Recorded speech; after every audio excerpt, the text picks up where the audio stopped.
tidak hanya terkait dengan bagaimana kita mengakuisisi ya dari perusahaan-perusahaan kompetitor sehingga bisa meningkatkan dari aspek kompetensi kita, kemudian juga secara competitive advantage kita juga semakin lebih kuat karena berbagai segmen bisa kita garap gitu ya, kita kerjakan.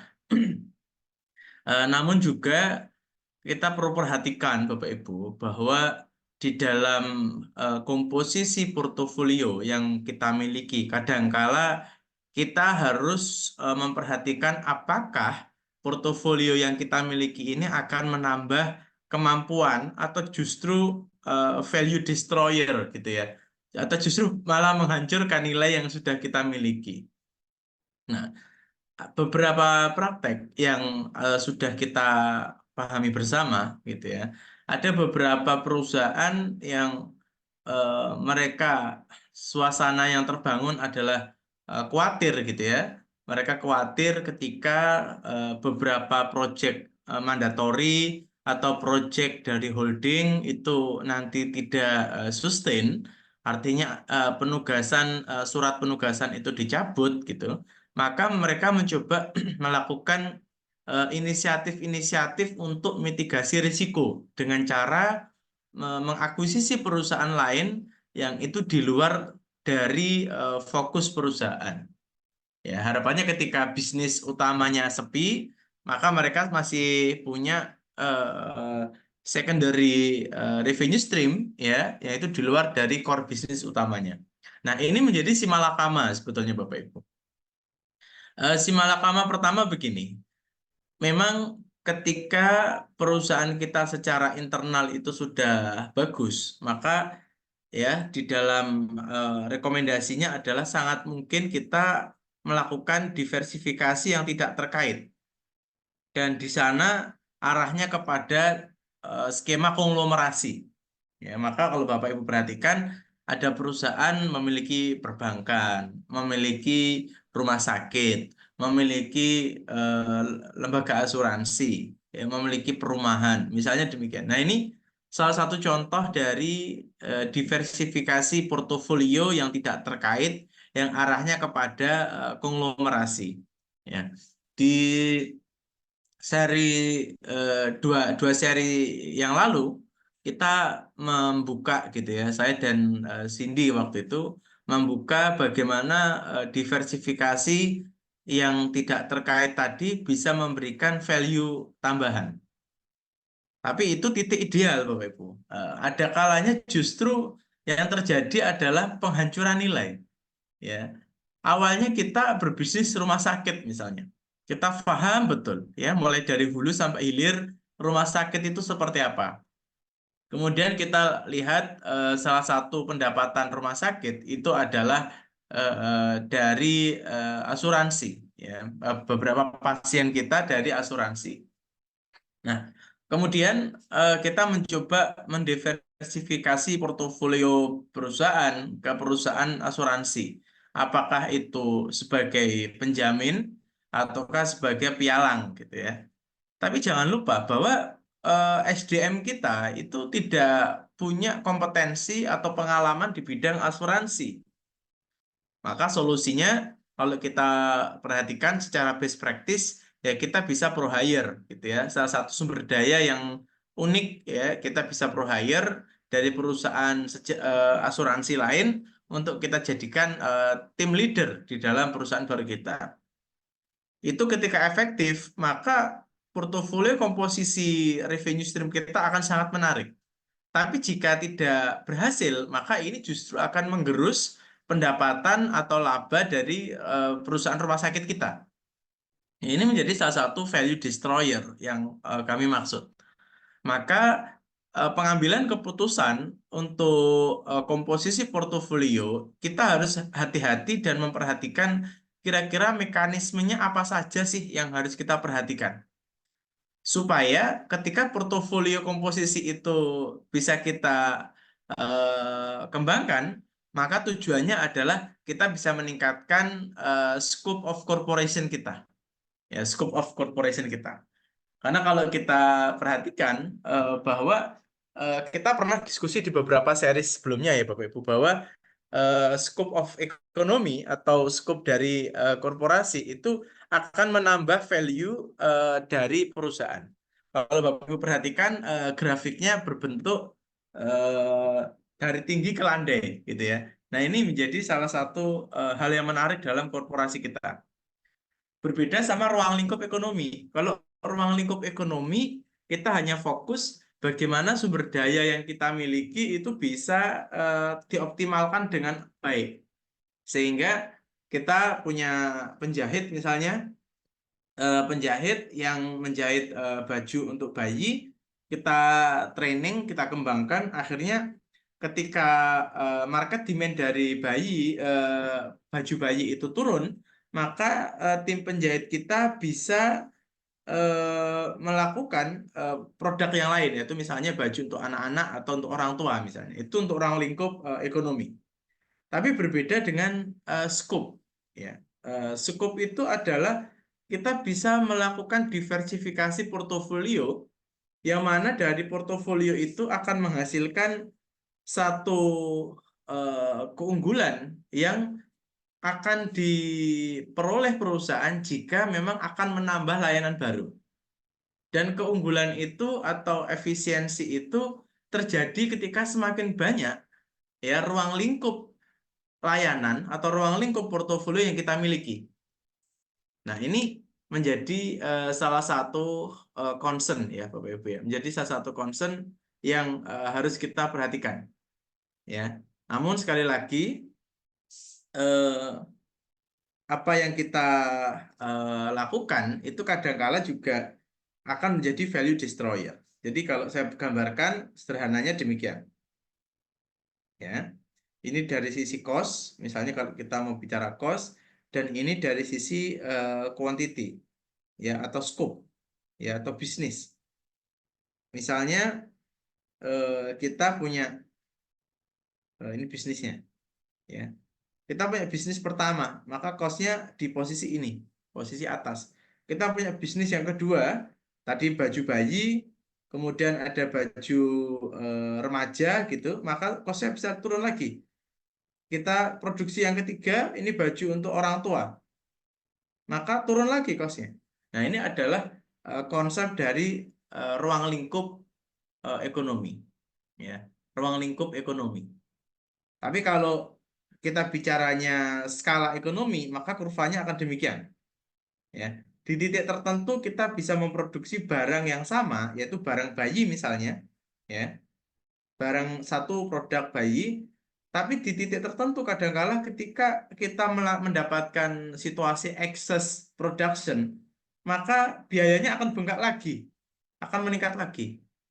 Ya, jadi kalau bicara ruang lingkup, maka hanya ada satu jenis produk, hanya satu jenis segmentasi production. Tapi kalau bicara scope, maka kita harus berpikir komposisi portofolio. Ya, misal kita perusahaan semen misalnya. Perusahaan semen kira-kira kalau mau meningkatkan scope of corporation apa nih yang harus kita kembangkan portofolionya? Apakah dari perusahaan semen kemudian membangun perusahaan tol misalnya karena jalan tol butuh semen ya, atau misalnya dari perusahaan semen kita bikin portofolio baru perusahaan precast untuk jualan uditch misalnya ya yang dipakai di gorong-gorong itu ya, sangat possible ya. Nah, ini harus kita perhatikan di awal bahwa tujuan dari portfolio composition itu adalah meningkatkan scope dari perusahaan kita, ya, sehingga value yang kita tawarkan akan lebih tinggi lagi. Kemudian dari sisi cost bisa kita kurangi, demikian. Oke, itu pembukaan dari saya, Bapak Ibu, supaya kita punya satu pandangan gitu ya, bahwa kenapa harus ada komposisi portofolio. Seperti itu, Widi. Mungkin bisa dibantu untuk slide berikutnya. Ya. Nah, pada minggu lalu kita bicara tentang value chain.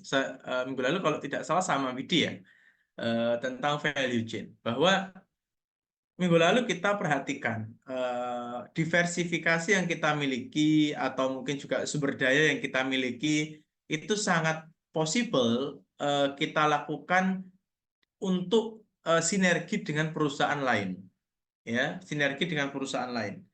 Maka pada minggu lalu kita berbicara tentang satu value chain, ya. Apakah kita akan bersinergi dengan perusahaan lain pada fase produksi yang pertama, atau justru kita kombinasi pada fase produksi yang ketiga kita kombinasi dengan perusahaan lain, atau bahkan kita bundling layanan, kita jual produk kita ke end market dengan cara berbagi layanan dan berbagi bundling produk dengan perusahaan lain. Nah, minggu lalu kita berfokus untuk membedah setiap value chain itu bisa saja kita kembangkan, ya, dan kita optimalkan demikian. Nah, kemudian pada minggu ini karena kita bicaranya adalah berkaitan dengan komposisi portofolio, maka pertanyaannya dari value chain yang kita miliki ini, ya, dari value chain yang kita miliki ini, apakah memungkinkan jika kita copy paste untuk perusahaan yang lain, ya, perusahaan yang lain. Misalnya tadi saya cerita di pabrik pertama kita jualan untuk pakaian bayi, yang kedua kita menjual untuk pakaian remaja, pabrik ketiga kita jual untuk orang tua atau dewasa. Nah, pertanyaan berikutnya adalah apakah memungkinkan jika, gitu ya, apakah memungkinkan jika konsep value chain yang kita lakukan di dalam perusahaan pabrik baju bayi ini kita duplikasi atau kita gunakan untuk kita kembangkan di dalam pabrik yang kedua, yaitu pakaian remaja. Jawabannya adalah bisa, ya. Maka arah dari diversifikasi untuk mengembangkan portofolio maka kita lakukan dengan cara seperti itu. Maka sebelumnya kita hanya punya football, maka kita kembangkan, kita duplikasi sistemnya ada dua, yaitu football dan footwear. Seperti itu. Secara konsep sama. Proses desain yang ada di football, maka itu juga sama prosesnya desain yang ada di footwear. Proses manufacture, anggaplah tadi baju bayi, sama juga butuh mesin jahit, butuh penjahit, butuh fitting, dan lain-lain, ukuran yang sama di manufacture. Kemudian kita jual produknya di distribution and sales, ya. Kita juga lakukan juga untuk lini bisnis yang kedua. Seperti itu. Nah, kemudian kita perhatikan di dalam perusahaan yang baru itu, maka kita pastikan bahwa dunia yang kita miliki ini belum tentu baru bagi perusahaan kita. Kenapa? Karena secara proses bisnis ya sama, Bapak Ibu. Ya, sama. Nah, tapi yang menjadi tantangan adalah ketika kita kembangkan satu proses bisnis perusahaan baru yang itu benar-benar berbeda sama perusahaan kita yang tadi saya singgung sebagai konglomerasi atau sebagai unrelated diversification, ya. Nah, ini yang menjadi tantangan. Misalnya ini perusahaan fashion, ya. Kemudian kita punya perusahaan yang kedua yang benar-benar berbeda dengan kita, misalnya adalah rumah makan, misalnya.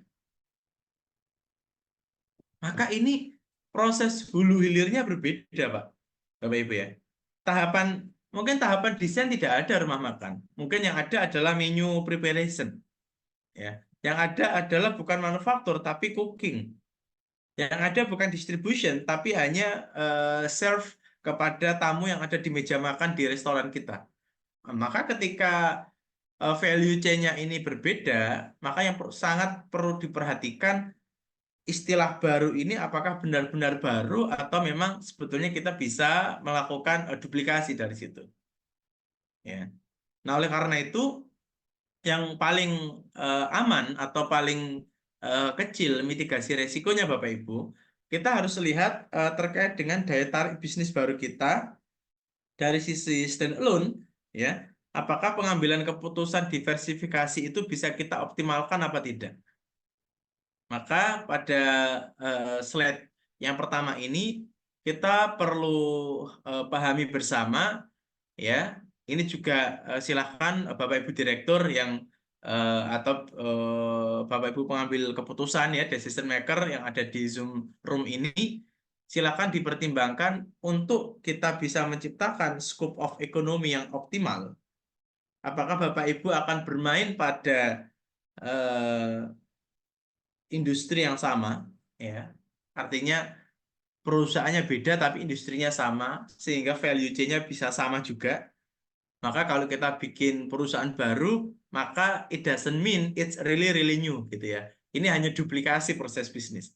Bahkan manajer yang ada di desain bisa kita transfer ke departemen yang baru. Manajer yang ada di manufacture itu bisa kita transfer ke divisi yang baru. Atau Bapak Ibu akan mengambil keputusan dalam menciptakan scope of economy, scope of corporation, yaitu menggunakan skema unrelated yang benar-benar berbeda sama industri Bapak Ibu. Maka di situ ada learning cost, ya, ada biaya pembelajaran. Nah, biaya pembelajaran itu juga mahal gitu ya. Nah, tapi sangat possible kalau kita pro hire, kita ambil profesional hire dari perusahaan yang sudah established, ya, yang itu sangat possible untuk kita lakukan di sana. Oke, saya rasa demikian, Widi. Mungkin slide berikutnya. Nah, sekarang kita perlu petakan, Bapak Ibu. Kita perlu petakan. Diversifikasi itu bisa kita bagi menjadi dua, gitu ya. Jadi, ketika Bapak Ibu ingin mengembangkan portofolio supaya misalnya revenue stream yang pertama kita jualan apa, gitu ya. Revenue stream kedua kita jualan apa. Revenue stream ketiga kita jualan apa. Misalnya kita pengembangan revenue stream yang kedua itu sangat possible kita menggunakan internal sources, ya, sumber daya internal misalnya. Jadi kita melakukan produk baru, kita melakukan research and development dari produk tersebut, ya. Atau kita juga melakukan investasi namun sangat selektif, Bapak Ibu. Ya, sangat selektif investasinya. Kita cek, perhatikan sebelum kita investasi, silahkan Bapak Ibu bisa membuat FS terlebih dahulu, feasibility study, ya. Kemudian dari FS itu berapa nilai IRR-nya, berapa payback period-nya, ya. Nah, ketika nilainya bagus, maka silahkan dieksekusi selective investment ini untuk pengembangan produk baru. Sederhananya, kalau kita punya produk baru, ya nanti untuk segmentasi pasar yang lebih beragam. Sangat possible untuk itu. Atau bisa juga kita pengembangan revenue stream yang ketiga, itu menggunakan sumber daya eksternal. Kenapa? Ya karena sumber daya internal kita tidak memadai. Ya, kita tidak punya kemampuan di dalam menciptakan revenue stream yang ketiga tersebut. Ya. Tapi sebelum kita tindak lanjuti, Bapak Ibu perlu perhatikan ketika kita mau menciptakan revenue stream external sources, ya, dengan cara aksi korporasi misalnya, karena kita tidak ada kompetensi di sana, maka kita menggunakan sumber daya eksternal, ya. Maka diperhatikan dulu KBLI dari perusahaan Bapak Ibu, apakah ini KBLI umum atau KBLI khusus. Kalau KBLI khusus, maka itu tidak boleh Bapak Ibu. Biasanya kalau special purpose company itu hanya boleh satu bisnis gitu ya. Tapi kalau general purpose itu boleh. Kita aksi korporasi, kita nanti secara konsolidasi kita akan punya bisnis baru. Ya, bisa seperti itu. Nah, kalau kita menggunakan external sources, maka di situ ada beberapa skema yang kami rekomendasikan. Yang pertama, kita bisa melakukan akuisisi, ya. kita beli misalnya more than 51% gitu ya. Jadi kita punya majority share di situ, kita punya kepemilikan yang dominan sehingga kita bisa PSP gitu ya. Kita bisa menjadi pemegang saham pengendali di sana dengan mengakuisisi perusahaan yang mana bisnisnya dia akan menjadi revenue stream kita secara konsolidasi nantinya. Ya. Karena kalau akuisisi itu bisa diklaim untuk konsolidasi, tidak dividen ya. Nah, kemudian sangat possible juga kita melakukan aliansi strategis berbentuk equity. Ya, salah satu contohnya kita joint venture. Ya, kita melakukan usaha patungan. Yang beberapa series sudah saya ceritakan, dulu ada usaha patungan antara Indofood dengan Asahi membuat AMDK Club, ya, air minum dalam kemasan merek Club. Itu adalah bentuk dari external sources. Indofood ingin mengembangkan revenue stream baru dalam bentuk air minum gitu ya, tidak hanya jualan mie instan, maka dia equity placement aliansi dengan Asahi, melakukan skemanya adalah joint venture. Atau yang ketiga, ini yang possible dilakukan jika dari pemegang saham ada arahan kepada perusahaan Bapak Ibu tidak diperbolehkan ada aksi korporasi atau dari sisi equity maksud saya. Maka Bapak Ibu bisa gunakan asset placement atau asset ownership, yaitu misalnya kita adalah general trader. Misalnya perusahaan kita adalah general trader jual kapur misalnya ya. Batu kapur yang digunakan untuk pabrik semen. Kemudian suppliernya adalah tambang kapur ya, tambang natrium misalnya, tambang kapur. Kemudian dari general trader kita jual ke pabrik semen. Nah, supaya komposisi atau bargaining power dari perusahaan general trader ini kuat dan harga yang diberikan dari supplier itu bisa kita lebih tekan, maka sangat possible kita melakukan non-equity alliance. Ya, perusahaan general trader ini kerjasama sama perusahaan tambang, ditanya, kamu untuk produksi kapur masih punya berapa mesin misalnya? Oh, perusahaan tambang sebagai supplier hanya punya 3 mesin. Oke, kalau gitu saya mau beli alat, beli mesin 2. Ini aset saya yang saya taruh di pabrik kapur perusahaan mitra. Maka ini yang dimaksud sebagai non-equity. Nah, ketika perusahaan Bapak Ibu membeli mesin baru, maka ini bisa masuk dalam operational expenditure atau capital expenditure jika nilainya besar. Ya, tidak merubah struktur ekuitas, tidak merubah struktur saham. Ya, kita tidak membeli sahamnya perusahaan tambang, tidak. Kita tidak mengakuisisi perusahaan tambang, juga tidak. Ya, kita mau naruh beli sahamnya juga tidak. Maka kita hanya membeli alat dan alat ini kita titipkan di perusahaan tambang untuk memproduksi kapur supaya lebih besar lagi volume kuantitasnya. Perusahaan tambang kapur ini juga akan happy. Kenapa? Karena kapasitas produksinya makin tinggi. Tadi saya singgung di awal, kalau produksi kita semakin banyak, maka di situ ada istilahnya skala ekonomi, ya. Maka semakin banyak kuantitas yang kita produksi pada titik tertentu, maka cost kita akan bisa ditekan. Maka pabrik kapur itu juga akan happy karena cost-nya akan turun. Karena cost-nya turun, maka harga jualnya juga akan turun. Maka ketika harga jual turun, general trader company ini akan happy. Ya, dan dia tetap bisa jual ke pabrik semen dengan harga market. Marginnya bisa lebih besar. Tapi margin itu bisa diperoleh karena dia melakukan asset placement atau non-equity alliance dalam bentuk beli mesin yang ditaruh di pabrik tambang tersebut. Nah, itu Bapak Ibu. Ya.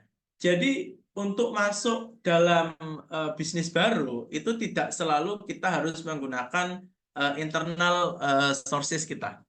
Internal sources kita. Sangat possible kita menggunakan sumber daya eksternal kita. Nah, secara kategori kita memiliki dua jenis pengembangan bisnis yang kita sebut sebagai organik maupun anorganik. Ya, masing-masing metode ini ya sebetulnya sama saja Bapak Ibu ya. Sama saja. Apakah kita organik artinya internal development ya, kita menggunakan internal sources kita.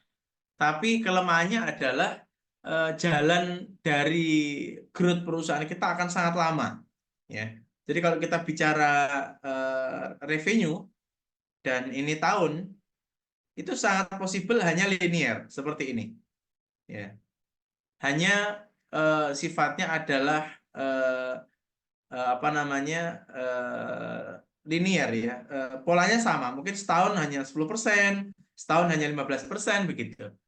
Ya, kalau kita menggunakan internal sources, biasanya di family business mereka lebih suka ini, gitu ya. Jadi ketika ada laba bersih, ada net profit.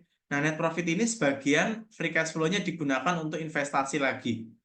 Nah, jadi setiap tahun, 5 tahun, 10 tahun, sampai ganti generasi yang kedua, gitu ya.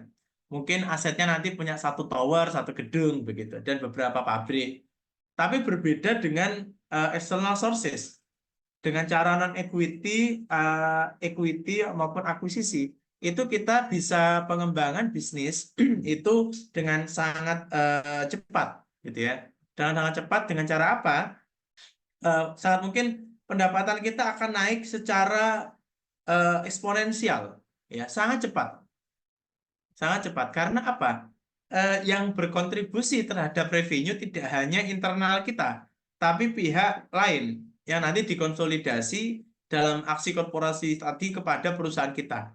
Nah, ini growth dari revenue-nya akan sangat eksponensial, ya, akan sangat cepat. Nah, jadi silakan Bapak Ibu putuskan untuk masuk pada bisnis baru, apakah bermain menggunakan organik, internal sources, atau anorganik, yaitu menggunakan sumber daya eksternal. Seperti itu. Oke, berikutnya.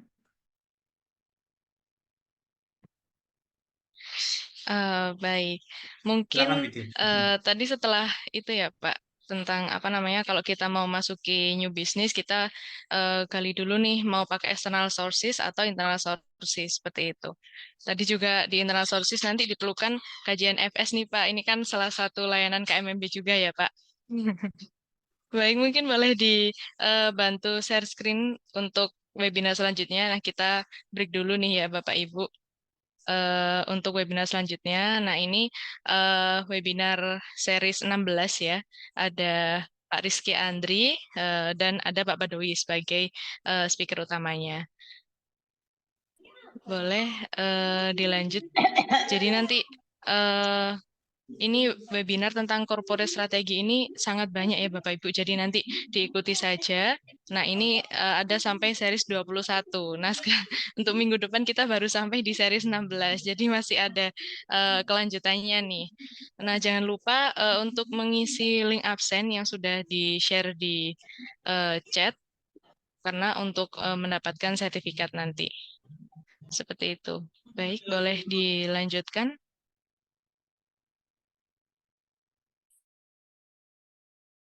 Nah, ini nih Pak, mungkin berkaitan dengan bagaimana sih cara memutuskan diversifikasi ini, bagaimana ini langkah-langkahnya. Mungkin di layar ini tertera jadi 5 ya Pak, atau mungkin ada lebih nih, lebih dari 5 langkah-langkahnya. Mungkin boleh dijelaskan lebih lanjut Pak Badowi, silahkan. Ya, terima kasih, Widi. Sebentar, mungkin saya mau sapa dulu ya ke peserta ini. eh, Apa namanya? Kita belum pernah coba interaktif nih. Ya, ada beberapa peserta saya rasa juga kenal ya beberapa pimpinan di perusahaan tersebut ya. Di sini ada dari Berdikari ini ya. Dari Berdikari mungkin ada yang mau open mic. Santap hemat di Trans Studio Mall. Ya, dari Berdikari. Dan Trans Icon Mall Surabaya dengan kartu kredit. Sebentar.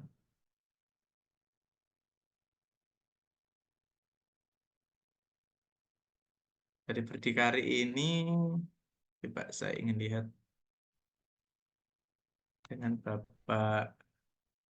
Bapak eh, Riki ya. Bapak Riki, selamat pagi Pak Riki dari PT Berdikari. Apakah bisa open mic atau mungkin lagi? Selamat pagi Atau Pak mungkin Riki. sedang berkegiatan. Kita boleh sapa dulu nih, Pak. Di sini ada banyak nih, Pak. Ya. Dari PT Berdikari ada, Oh iya, lumayan iya, banyak. Ini ada, dari timnya Bu Deni atau dari tim divisi yang lain nih? Pak Riki, ada Bu Milania, ya. hmm, iya. Ini ada Mungkin yang bisa open baru mic Bapak Ibu. join juga. Iya. Nah, ini ada Pak Arif Hidayat baru join. Mungkin boleh on mic, Pak, dari perwakilan mungkin divisi apa, atau boleh Iya. perkenalan. Baik, Ibu, izin Bapak, Ibu, Iya. Iya. ya, salam Selamat kenal, siang nama saya Pak Rizky. Riki. Selamat siang, Pak. Selamat siang, Pak Baik, Badawi, salam kenal. salam kenal. Pak Riki dari divisinya Bu Deni, Pak Arif juga. Ini Selamat siang Pak. Ini saya Arif Hidayat, perkenalkan Pak, mohon izin perkenalkan diri gitu ya. Saya dari salam kenal Pak Arif. salam kenal Pak. Dari divisi Saya dari apa ini Pak? Pak, Kalau boleh tahu Pak? dari divisi legal Pak, kebetulan Pak. Oh dari legal. Oh Ah, baik.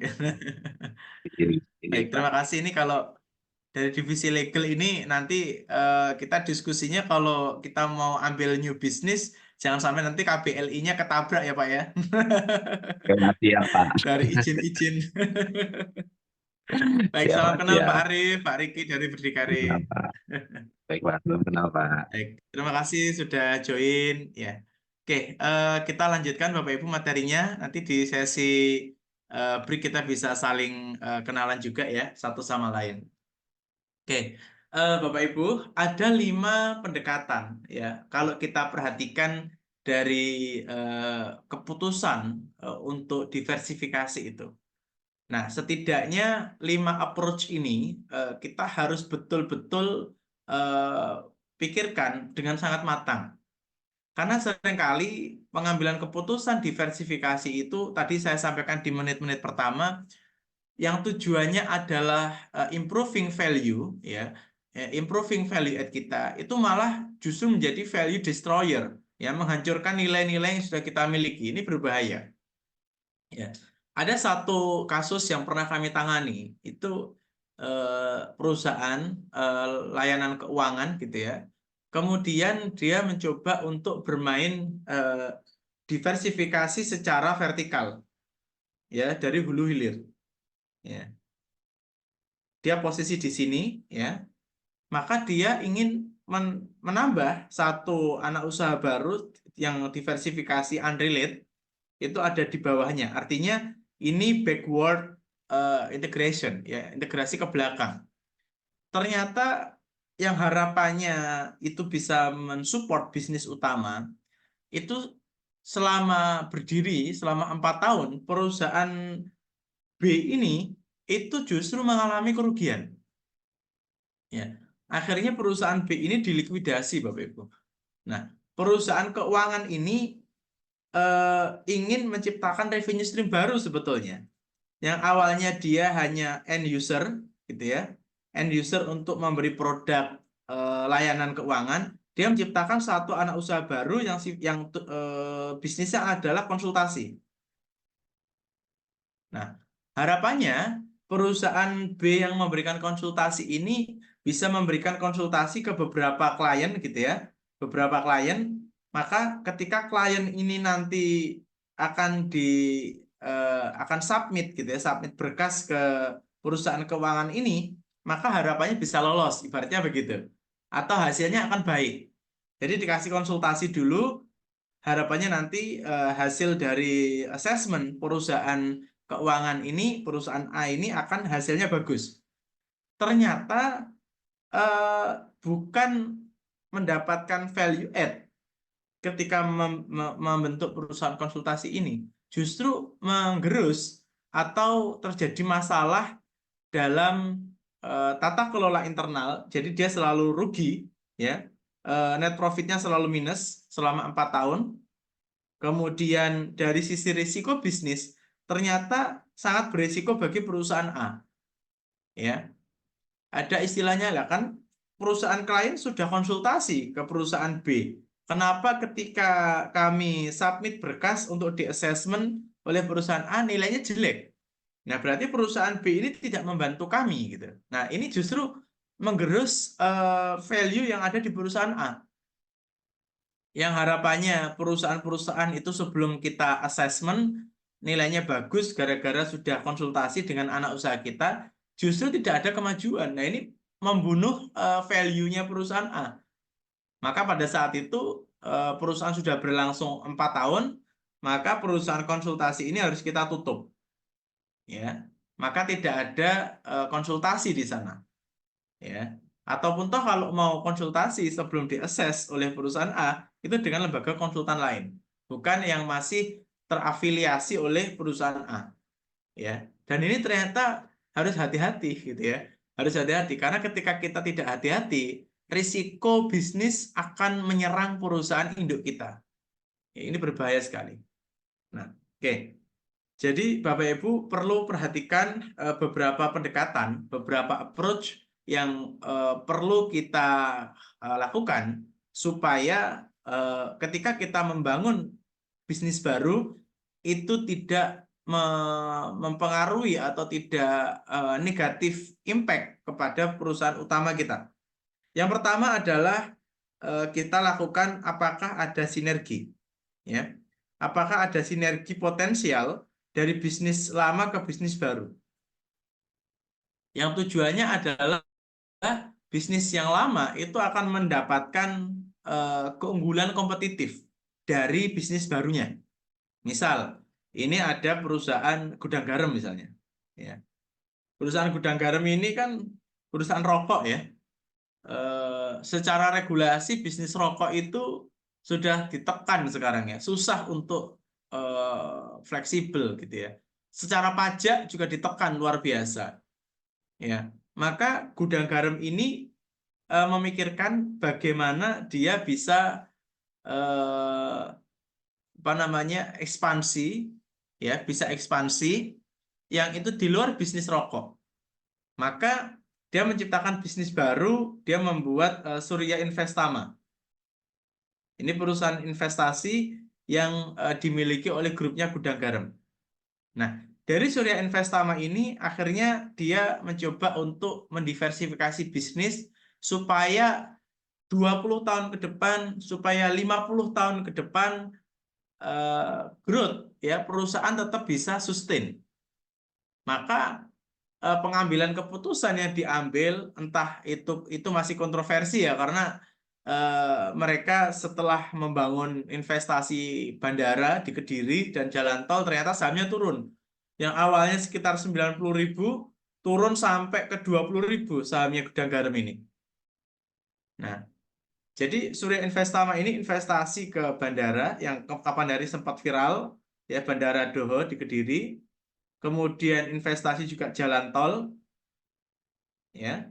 Yang harapannya 50 tahun ke depan atau 100 tahun ke depan pendapatannya bisa sustain.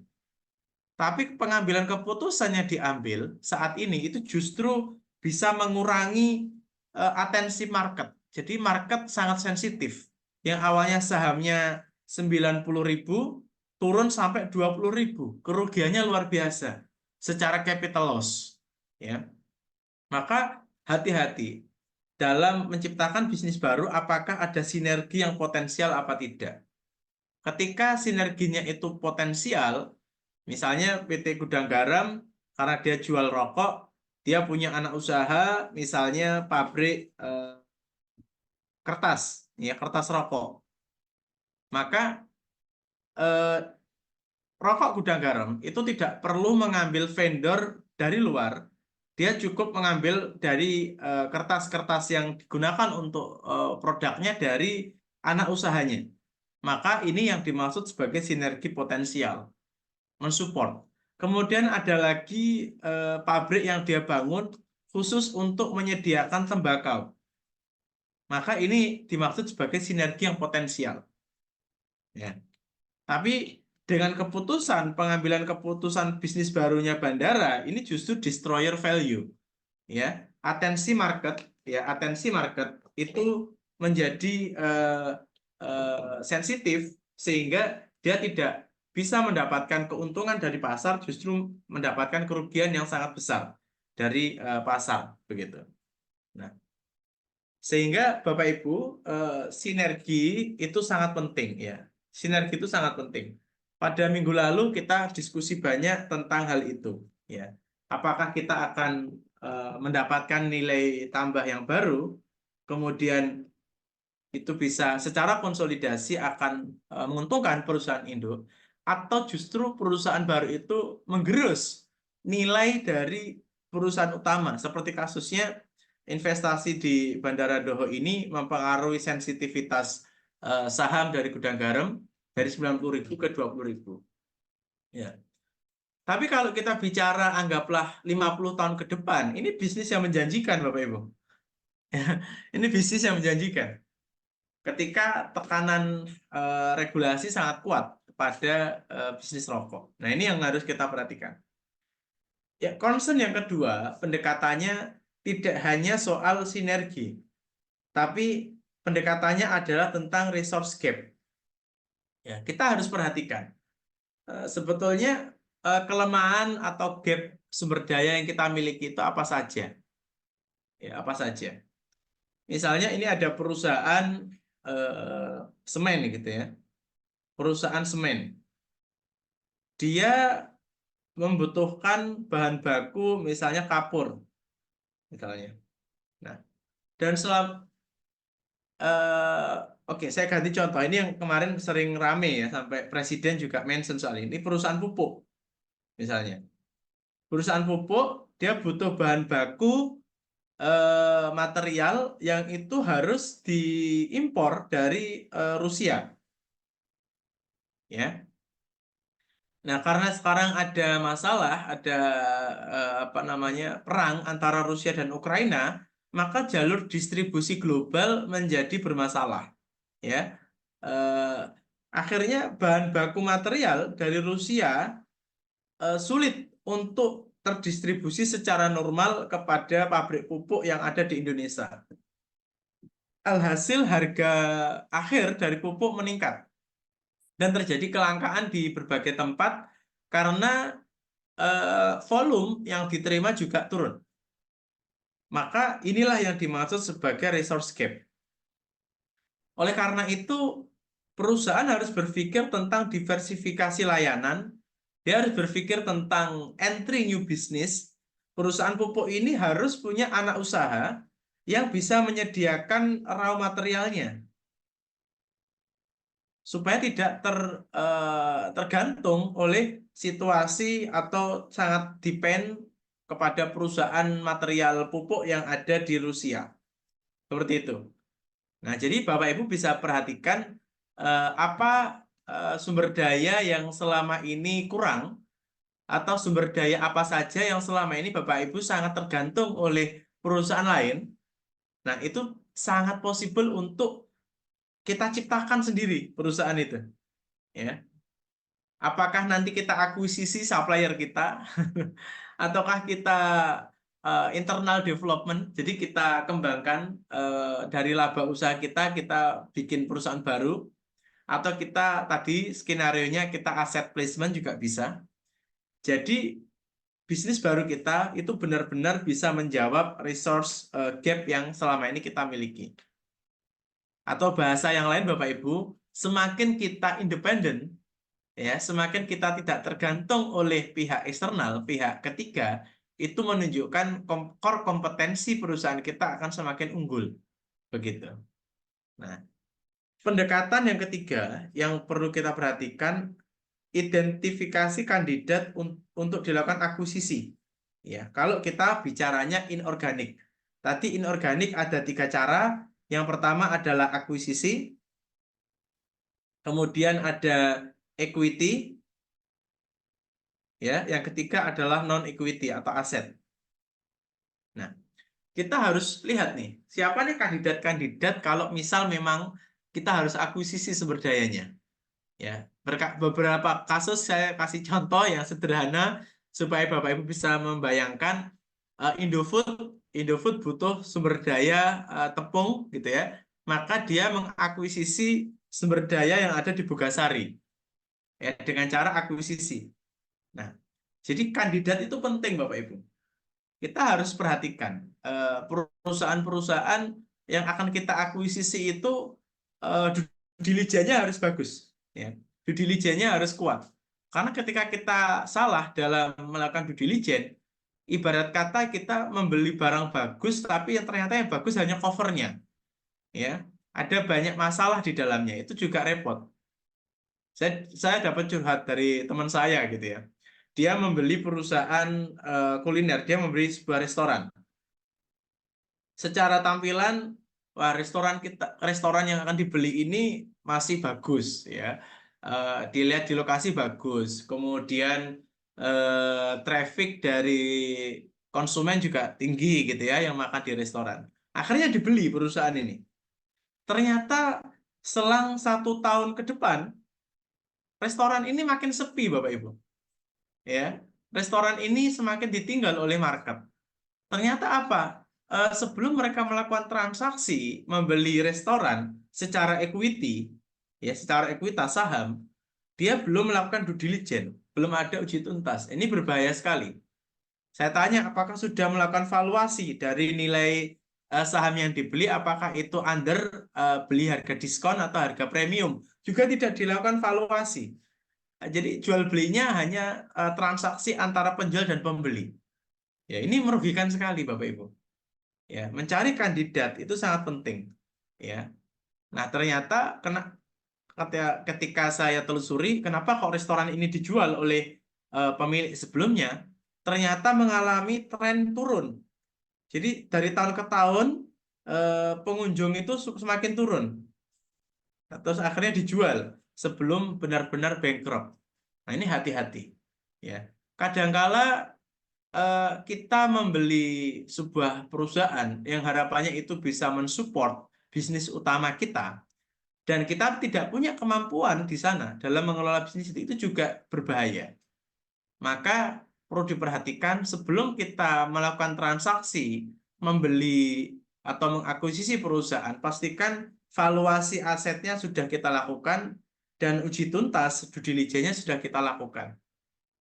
Kemudian yang kedua, kalau kemampuan kita tidak ada, maka kita bisa pro hire orang untuk mengelola bisnis yang baru saja kita akuisisi. Ya, ini menjadi salah satu tahapan yang sangat penting Bapak Ibu. Nah, pendekatan yang keempat yaitu adalah kita optimalkan kombinasi partner mode ya untuk mendukung inorganik itu. Seperti minggu lalu kita diskusi tentang sinergi misalnya atau dengan kolaborasi ya. Kira-kira kalau perusahaan A ini mendapat partner baru, kita akuisisi perusahaan B, ya di dalam hulu hilir perusahaan mana proses bisnis yang akan dibantu.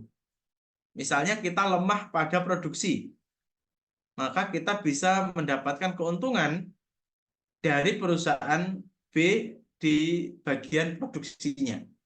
Nah, disinilah kombinasi yang kita pikirkan. Jadi tidak serta-merta kita mengakuisisi atau kita melakukan pembelian perusahaan tanpa memperhatikan pada proses mana perusahaan baru nanti akan mendukung perusahaan utama kita.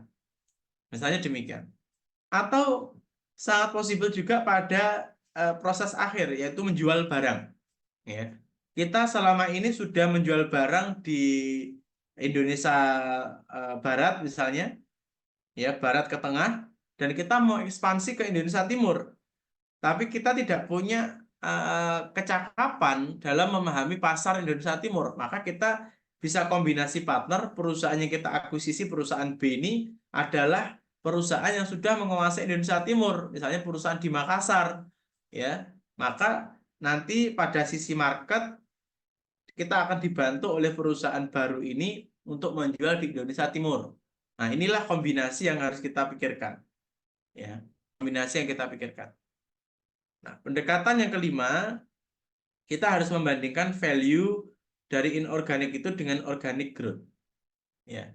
Sekali lagi kita punya dua opsi. Apakah kita mau bermain secara organik, yaitu menggunakan internal financing kita, ya, atau internal sumber daya kita, ya Bapak Ibu, atau kita organik tadi misalnya akuisisi.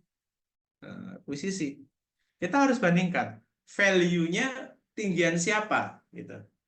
Misalnya Bapak Ibu sebagai direksi ditarget oleh pemegang saham dalam tahun kelima, ya, tahun kelima pendapatan naik sampai 10 kali lipat. Ini ada loh Bapak Ibu ya. Kita pernah menangani perusahaan di lingkungan BUMN dalam 5 tahun ditarget sampai 10 kali lipat. Nah, kalau kita menggunakan internal sumber daya, ini sudah tidak mungkin kita lakukan. Ya, yang namanya perusahaan itu secara linier pasti ya paling cuma 10%, 20% kan demikian kenaikan. Tapi kalau eksponensial sampai demikian, maka dalam waktu 5 tahun, bagaimana caranya? Ya kita konsolidasi. Konsolidasi dari mengakuisisi perusahaan. Maka pencapaian revenue dalam 10 tahun ke depan, 5 tahun ke depan 10 kali lipat itu sangat mungkin. Nah, silakan dibandingkan value yang diperoleh, gitu ya. Tapi juga jangan lupa ketika ini kita lakukan, ya akuisisi kita lakukan, pendapatan bisa naik 10 kali lipat. Di situ ada value yang harus kita perhatikan, apakah value utama kita tergerus apa tidak. Jangan sampai nanti justru setelah akuisisi dia akan meminta banyak sekali investasi dari perusahaan induk untuk pengembangan dan itu bisa menggerus atau mengurangi dari keuangan ya yang ada di dalam perusahaan utama. Ini berbahaya juga. Maka bandingkan value-nya. Seperti itu. Oke, berikutnya apakah masih ada, Widi? Iya, Pak, masih. Oke. Ini berkaitan tentang fakta-fakta menarik nih, Pak. Apa tentang diversifikasi ini? Mungkin boleh next slide. Nah, ini. Ya, oke. Ya ini tadi saya sampaikan ya Bapak Ibu bahwa yang namanya diversifikasi kita tujuannya membangun ekonomi scope ya, scope of corporate yang artinya grafiknya demikian. Tadi di sesi awal saya sampaikan. Tapi jangan lupa bahwa tantangannya sangat besar untuk mendapatkan tujuan itu. Ya, ini ada 3 fakta yang secara umum yang kami coba klasifikasi gitu ya. Ada 3 kategori yang sangat possible terjadi ketika kita melakukan diversifikasi. Yang pertama, diversifikasi ini merupakan fenomena ekonomi yang penting. Karena diversifikasi adalah cara perusahaan besar diciptakan. Nah, jadi ini fenomena ekonomi. Kalau kita perhatikan, misalnya Bapak Ibu lihat di emiten ya, emiten PT something, saya nggak nyebut nama, nanti khawatirnya dianggap di endorse ya sahamnya. Misalnya ada PT X gitu ya. PT X ini kalau Bapak Ibu perhatikan, dia akan memiliki anak perusahaan itu banyak sekali. Ada PT A, B, C, D, E, bisa sampai 20 PT bahkan. Jadi sampai 20 PT yang nanti kalau dikonsolidasi karena mayority share-nya ada di PT X itu akan menambah value dari aset PT X ini sangat besar.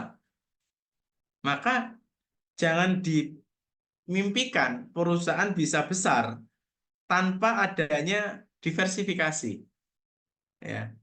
Atau kita lihatlah misalnya emiten yang baru saja IPO perusahaan teknologi yang menjual platform digital untuk jual beli produk misalnya ya. Itu kalau kita lihat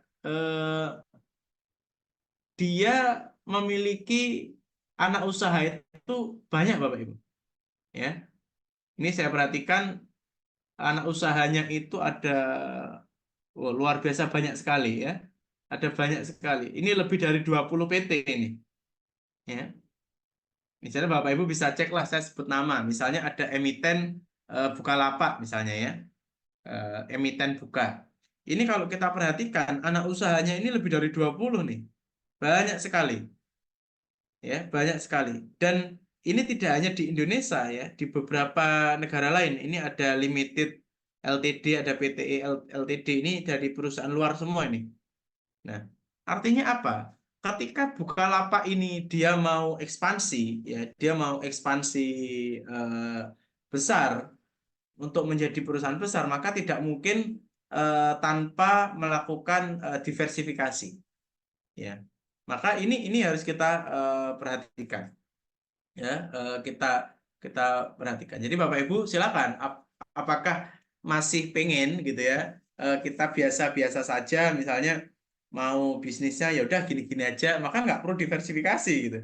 Tapi kalau kita benar-benar pengen suatu saat menjadi perusahaan yang besar, maka ya kita harus pikirkan, kita harus melakukan diversifikasi. Ini saya coba apa namanya, tunjukkan screen. Ya, ini mungkin kelihatan. Jadi ini saya coba lihat emitennya dibuka. Ini anak usahanya luar biasa banyak ini Bapak Ibu. Ya. Jadi anak usahanya ini sangat banyak sekali.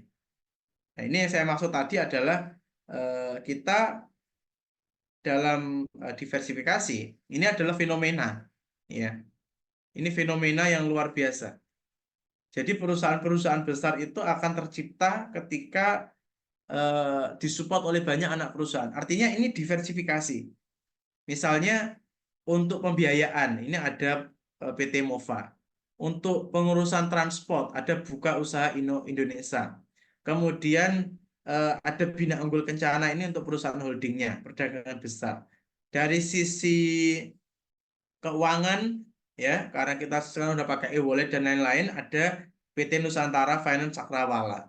Dari sisi IT ada 5Jet. Dari sisi retail dan toko ada Buka Australia. Ini di Australia kalau kita mau pengembangan ke luar negeri. Artinya ini fenomena yang mungkin ya, mungkin terjadi di perusahaan Bapak Ibu. Jadi kalau Bapak Ibu ingin semakin besar secara eksponensial, ya, pilihannya ya kadang-kala bukan internal development tapi adalah unorganik, ya, supaya multiple revenue-nya, coverage marketnya juga bisa lebih besar. Oke, mungkin bisa dibantu lagi PPT-nya, Widi.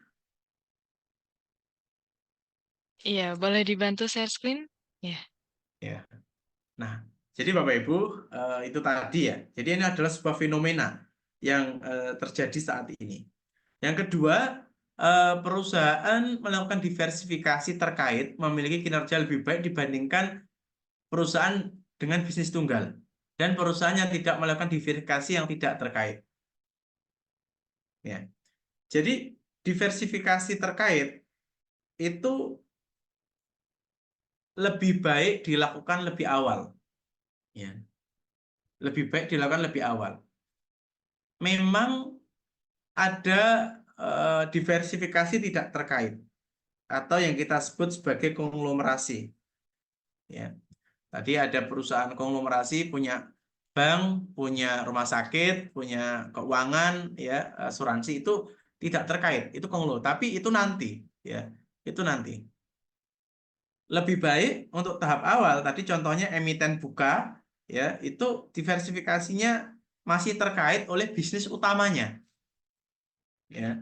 Jadi ada bagian teknologi, ada bagian pasar, ada bagian di luar negeri, itu masih diversifikasi terkait karena tujuan adanya anak perusahaan yang kita lakukan untuk diversifikasi portofolio itu nanti orientasi akhirnya akan mensupport bisnis utamanya, ya.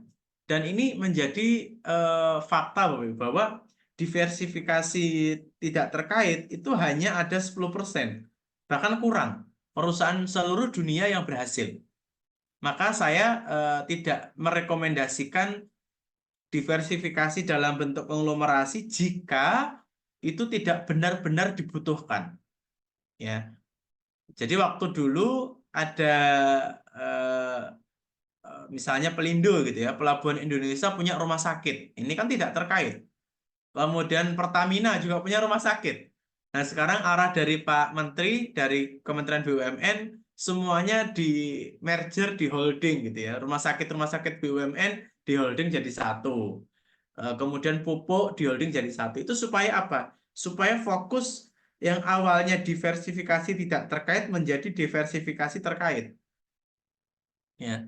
Dan success rate dari diversifikasi terkait itu lebih dari 80%.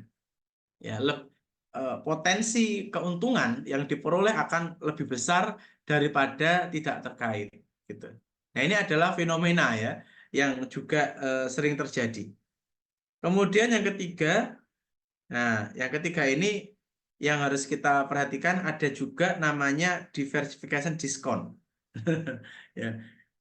Bayangkan misalnya saya punya pabrik mie instan gitu ya, misalnya Indofood.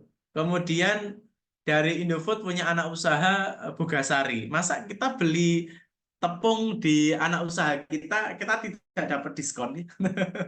Ya harusnya dapat diskon. Ya, harusnya tetap dapat diskon. Nah, ini adalah satu fakta. Jadi kita bisa mendapatkan special price dari internal perusahaan kita. Seperti itu. Ya. Saya kembalikan ke Widi, ataukah masih ada yang perlu disampaikan? Silakan Widi. Baik, terima kasih Pak Badawi atas penyampaian materinya. Nah, mungkin ini langsung saja nih Pak. Ini ada yang eh, chat di Zoom terkait pertanyaan nih Pak. Ada 2 pertanyaan. Ini yang pertama ada Bapak Ahmad Badawi nih. Eh, apakah ada kelemahan jika perusahaan melakukan diversifikasi? Diversifikasi yang optimal bagaimana bagi perusahaan? Karena dengan diversifikasi yang tidak terkendali, perusahaan akan kehilangan arah dalam bisnis utama. Seperti Ya, itu. Atau mungkin Pak Ahmad Badawi bisa on mic, Pak? ya ini silakan Pak. Sekalian juga Iya, kenalan kita. iya betul. Biar diskusinya lebih nyaman, lebih enak gitu. Baik. Atau juga bisa disampaikan Pak, ini karakter bisnisnya bisnis di bidang apa sehingga kita bisa Nah, juga lebih spesifik untuk melihat industrinya. Karena beda industri betul. ini beda ini ya Widi ya, beda culture sebetulnya. Iya, betul, Pak. Nah, Ya ini ini sudah terlihat. bisa Ya, dijelaskan Pak sebenarnya, pertanyaannya Pak. Silakan Pak. ya, Assalamualaikum Pak Ahmad Badawi ya, namanya yang bersama Ini dengan hampir saya sama ini. Pak namanya. Iya. Beda pinternya nih Pak, kayaknya Sama-sama. Bapak ini nih, Pak. Pak, mohon maaf izin Pak, ini saya kan apa namanya sebenarnya sih bukan praktisi ya Pak sekarang Pak ya. Saya memang awal apa namanya dari bank syariah terbesar saat ini saya sudah purna gitu ya Pak ya. Tapi saya juga apa namanya jadi apa namanya ya pengajar lah gitu beberapa universitas gitu Pak ya. Ini memang kaitannya dengan ini aja Pak, apa yang saya pahami gitu ya di letter buku ataupun fakta-fakta yang ada gitu ya Pak ya. Terutama tuh saya itu sering melihat itu, ini mohon maaf Pak, ini saya tidak bisa melihat apa namanya skopnya yang seperti Bapak ya perusahaan besar gitu ya Pak ya. Saya itu hanya melihat itu dari beberapa teman-teman yang punya bisnis terutama itu di konveksi atau apa yang kecil-kecil gitu loh Pak ya. Nah, seringkali itu dia itu merasa apa namanya punya apa ya keinginan yang sangat besar ketika dia punya bisnis di konveksi itu, kemudian dia itu merasa ininya tuh cepat tumbuh gitu, Pak ya. Nah, kemudian waktu itu tuh dia tuh mau melebarkan sayap dan itu tuh kelihatannya itu tidak terkendali, Pak. Sehingga dia harus pinjam sana, pinjam sini untuk mengembangkan usahanya itu gitu ya. Nah, suatu ketika itu saya nggak tahu gimana itu bisnisnya dia itu ya yang seharusnya dia konveksi itu akhirnya dia itu apa namanya ya bankrupt lah gitu Pak. Jadi bermasalah di situ. Nah, ini bukan hanya satu atau dua, tapi beberapa gitu Pak. Saya melihat itu kelihatannya itu kok bernafsu sekali gitu Pak. Jadi saya langsung connect aja dengan apa yang sampaikan Bapak ini ya. Bisa aja di ke perusahaan-perusahaan besar itu terjadi hal yang demikian gitu Pak. Sehingga harusnya itu visi atau misinya dia harusnya visi utama itu apa, kemudian dia mengakuisisi seperti Bapak sampaikan tadi, yang mungkin terkaitnya terlalu jauh sehingga dia itu ya akhirnya kehilangan gitu Pak. Nah ini mungkin apakah Bu juga ada kejadian atau fakta yang mungkin Bapak mungkin sampaikan ini Pak, contoh-contohnya gitu Pak ya. Dan ini akan menjadi pembelajaran bagi saya pribadi. Mungkin itu Pak Muhammad Badawi, makasih Pak. Terima kasih Pak Ahmad Badawi. Eh, Ya, memang secara nature bisnis, Pak, nature bisnis di seluruh dunia, diversifikasi yang tidak terkait itu success rate-nya sangat kecil, Pak. Bahkan bisa dikatakan tadi saya sebutkan juga hanya 10% kurang lah ya. Kurang dari 10% perusahaan yang berhasil melakukan konglomerasi. Maka kalau kita perhatikan Bapak Ibu, hanya ada sedikit grup-grup bisnis kan yang sukses.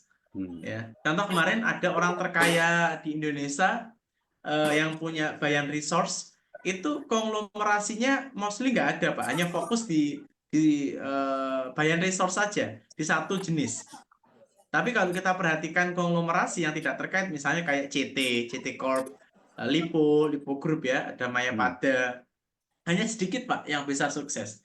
Maka kalau contohnya Bapak tadi di sektor UKM ya mungkin ya masih level UKM, sebetulnya sama Pak, di perusahaan-perusahaan yang besar juga sama.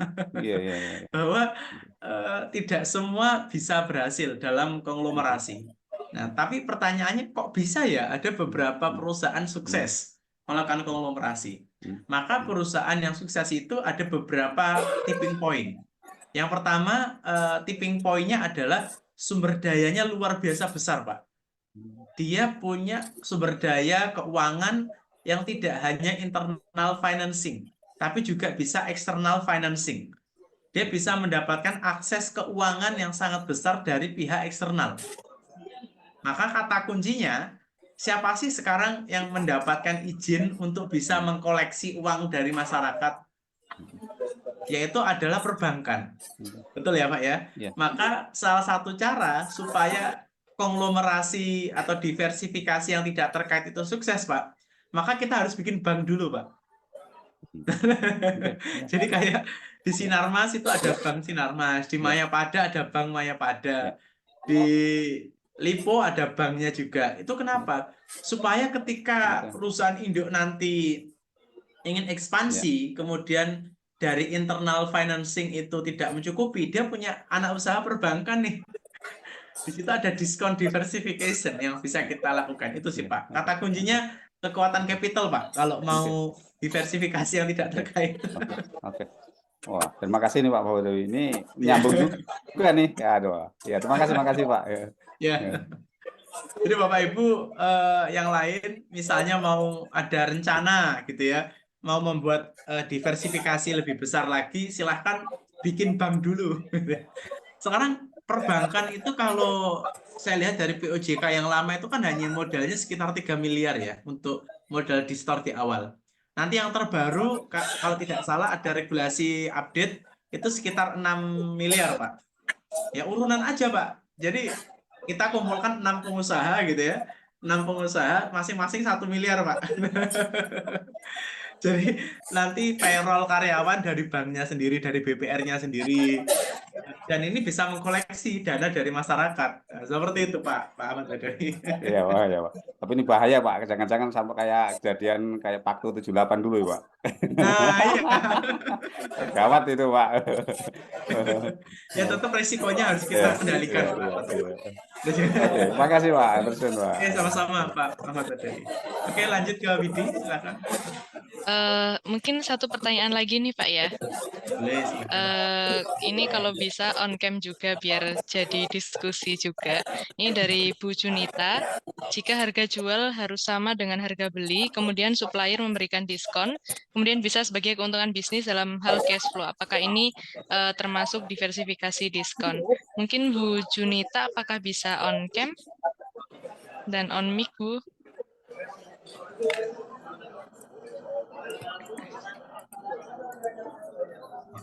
Salam Halo, kenal Bu Junita. Bu Junita.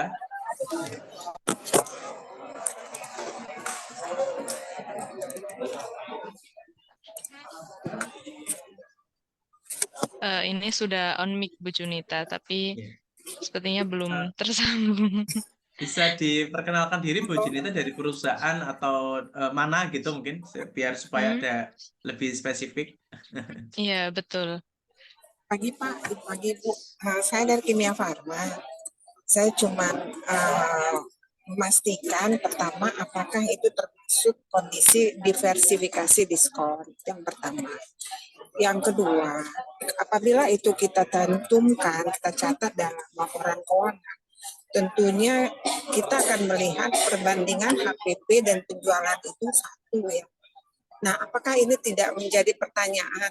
Karena pasti akan berdampak kepada PPH badan, itu Pak. Ya, saya disclaimer di awal ya, Bu Junita, bahwa saya bukan akuntan. Jadi nanti mohon maaf ketika detailing kepada financial reporting saya tidak bisa menjawab gitu ya. Tapi saya mencoba untuk menjawab dari sisi strategis gitu ya. Memang kita di dalam strategis itu mengenal namanya diversification discount. Ya. Kalau secara peraturan ada istilahnya transfer pricing.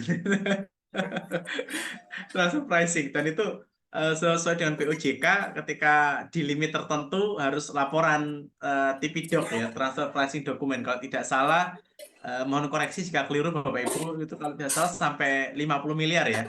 50 miliar ke atas transaksinya harus menyetor ke lembaga yang berkewajiban untuk TPDoc-nya, transfer pricing dokumennya.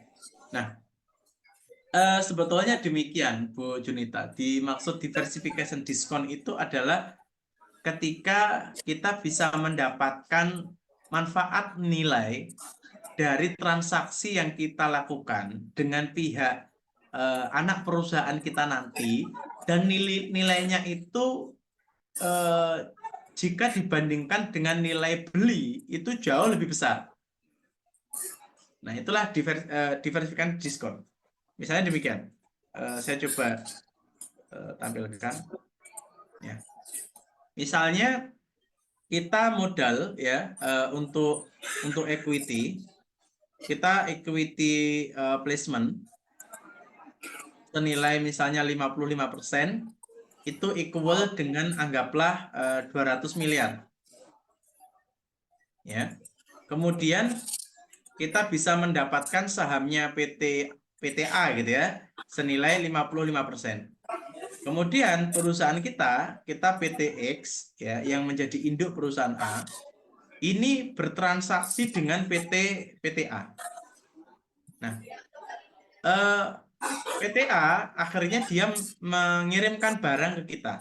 Ya, dia memberikan produk atau services. Kemudian kita melakukan payment kepada PTA. Meskipun nanti dari payment ini kan menjadi cost di perusahaan X, tapi menjadi revenue di perusahaan A. Kan demikian. Nah, ketika kita lakukan konsolidasi keuangan di LK PTX itu ada standalone, ada konsol. Nah, ketika di konsol, sebetulnya kan PTA ini juga masuk ke ini, Pak. Ke PTX ini. Ya, maka